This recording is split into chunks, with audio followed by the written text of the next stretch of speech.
Today is June 22nd, 2026. My name is Rob Carter of Kalamazoo Right to Life, and this is Pro-Life Week. Well, hopefully most of you will remember that on June 22nd, 2022, 4 years ago today, the U.S. Supreme Court issued its historic ruling, Dobbs versus Jackson Women's Health Organization, overturning the 1973 Roe v. Wade decision that had legalized abortion for 47 years.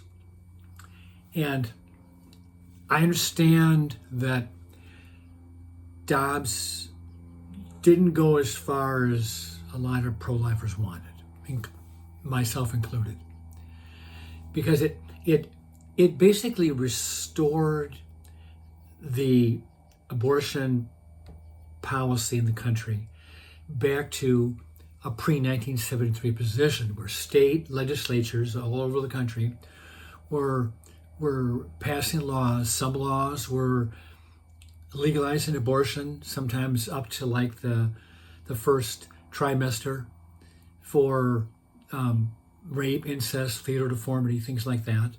A few states had passed laws that completely repealed old pro-life laws and established basically abortion on demand.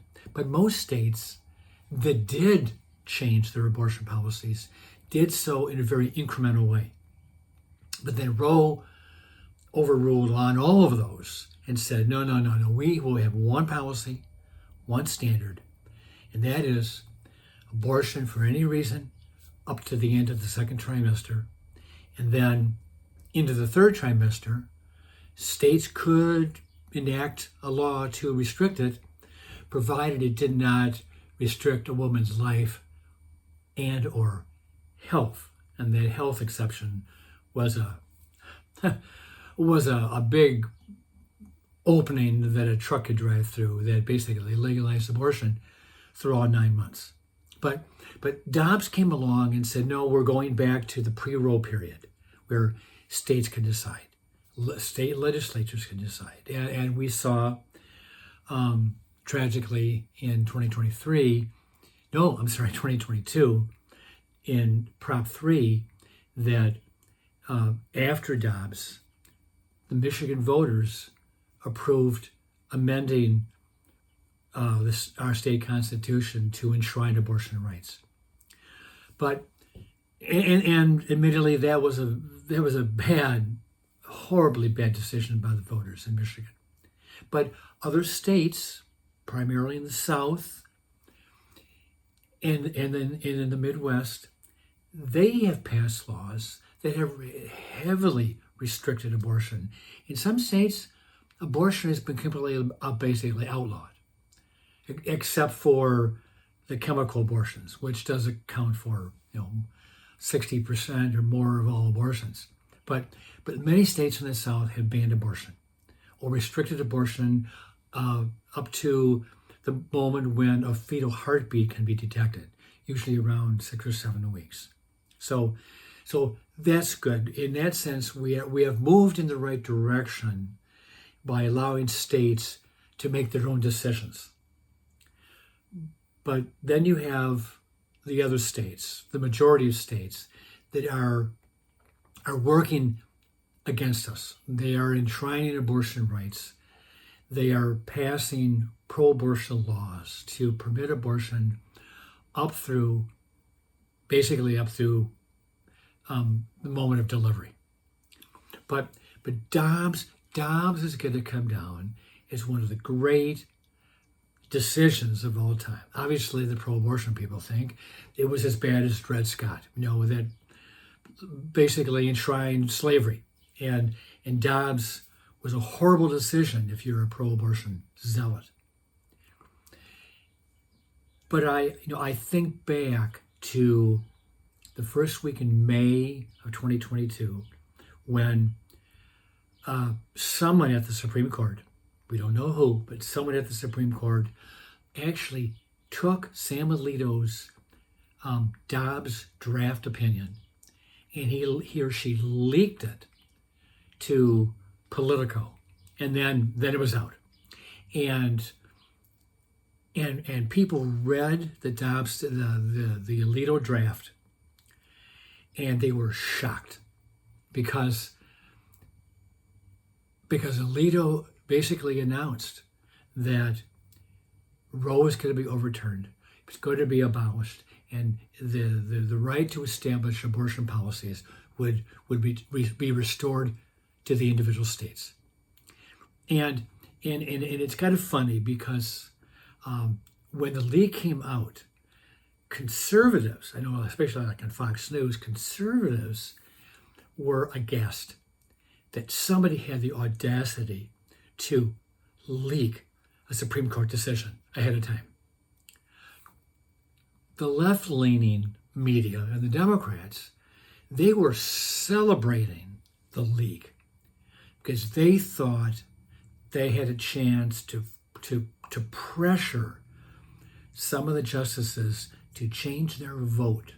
Instead of voting pro-life, they would vote pro-choice to maintain the status quo on abortion, to uphold Roe v. Wade and Planned Parenthood versus Casey.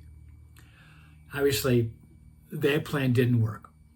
The justices, five of the 9 said not only is the Mississippi law legal, we're upholding the Mississippi law that says you can prohibit abortion after the 15th week of pregnancy as opposed to viability, which was like 23, 24. And then John Roberts, he was the lone member of the 6-3 vote. He voted to uphold the Mississippi law, but he did not support going as to the next step of overturning Roe. The other 5 justices, not only did they support the Mississippi law, they also voted, yes, it's time to abolish Roe v. Wade and toss it out because it was unconstitutional. The whole issue of abortion, there was no guarantee of abortion in the U.S. Constitution. There's no right to abortion. But the legislature was going to be given that responsibility to make adjustments, make changes, or pro-life law or pro-choice. And in that sense, I do disagree with the court. I really think the court should have realized and recognized the humanity of the unborn child and said, we're going to restore the anti-abortion laws that were on the books before 1967, when if you were convicted of performing an abortion, you would either go to jail or you were fined or you lost your medical license. There were penalties meted out for people who performed abortions prior to 1967, because that's the year that abortion reform began to materialize across the country. So this is the only thing I'm going to talk about today to celebrate. I am celebrating, don't get me wrong, I am celebrating the 4th anniversary of Dobbs versus Jackson Women's Health Organization. June 22nd, 2022, a momentous day in the pro-life movement, a momentous day for unborn babies who were snatched out of the arms of an abortionist in some states and were given the chance for life. And some of those babies are possibly 4 years old today. Obviously too young to celebrate, but they will one day celebrate the fact that their moms gave them life, or that their mom lived in a state that prevented abortions from taking place. And maybe the mom had the baby and put that child up for adoption. And that little 3 or 4 year old is now living in an adoptive home, a loving family, celebrating that little boy or girl's life. Dobbs versus Board versus Jackson Women's Health. 4th anniversary. I have no cake. I'm not celebrating with kazoos and trumpets and all that stuff. But it was one of the greatest decisions the Supreme Court has made in the last 150 years. With that, I'll let you go, and I'll see you next time.